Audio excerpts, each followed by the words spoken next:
There was a threat of another ice storm in early February, but the Schlafly Branch Library in the central West End was still filling up with people because author Laurell K. Hamilton was coming tonight, and they weren't going to miss it. One of her fans drove in from Evansville, Indiana.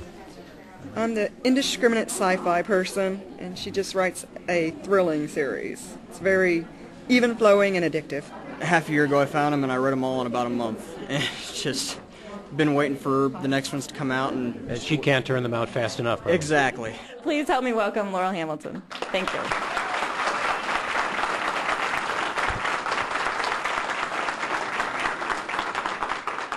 First of all, thanks for braving the weather. You'd expect somebody who sets a lot of her books in St. Louis to have a loyal local following, but Laurell K. Hamilton is read across the country and has been translated into more languages than she can keep track of.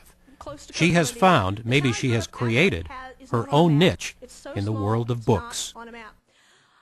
I wasn't supposed to succeed. I've done everything wrong. I've mixed genres.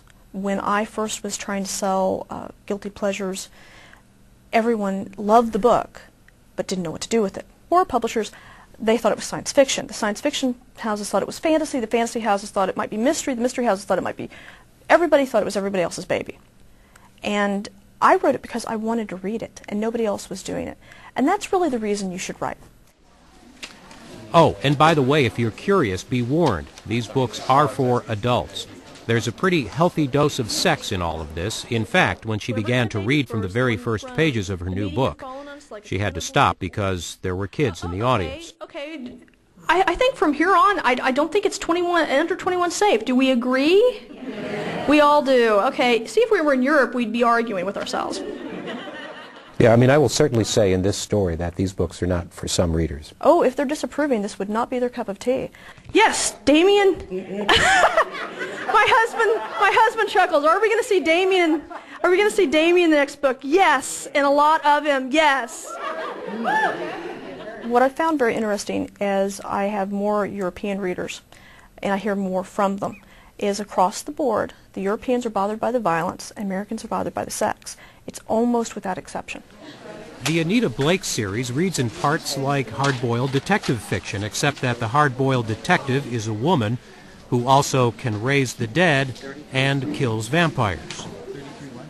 Oh, I like the magic and how she's a tough girl, and I'm a big Buffy the Vampire Slayer fan, and she's kind of got the same tough girl persona.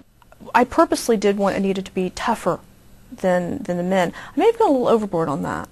Outside of war novels, I think she has the highest kill count in literature that I'm aware of. Okay, so the added attraction for local readers is recognizing the St. Louis locations. Why St. Louis? Because I live here. It's amusing when I think, my sister lives down where the werewolves live, or, my mom lives out where the vampires do, so. And it's one of the things I love, and I love driving around St. Louis and saying, oh, the body goes here next. We don't do a whole lot of fantasy writers. She's a local author, so I think that we really brought the crowds out for this one, especially with the weather. A huge fan club. There's just people that love her. We had people coming from Texas tonight.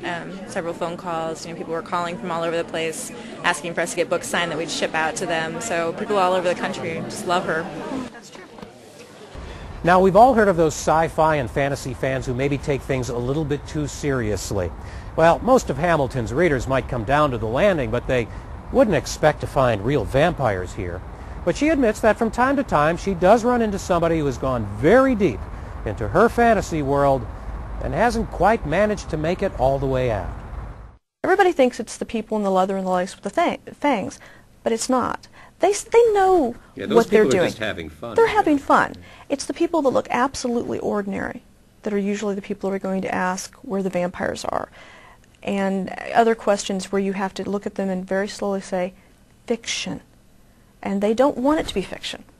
They want it to be real. With what I write, I never thought I'd have to explain that to anybody, because I have vampire zombies and ghouls and werewolves all on stage, and yet I still have people that need to understand the difference between fact and fiction. People are apt to picture Laurell Hamilton writing books at midnight with a quill pen in maybe a Gothic castle.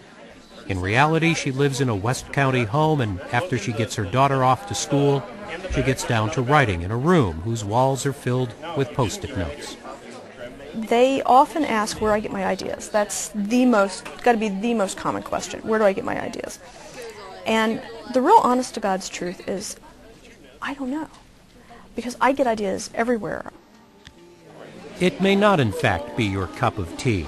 Fairies, vampires, sex and violence, that sort of thing. But you've got to give her credit. She does sell a lot of books. And she does have one heck of an imagination. Love is kind of crazy with a spooky little girl like you.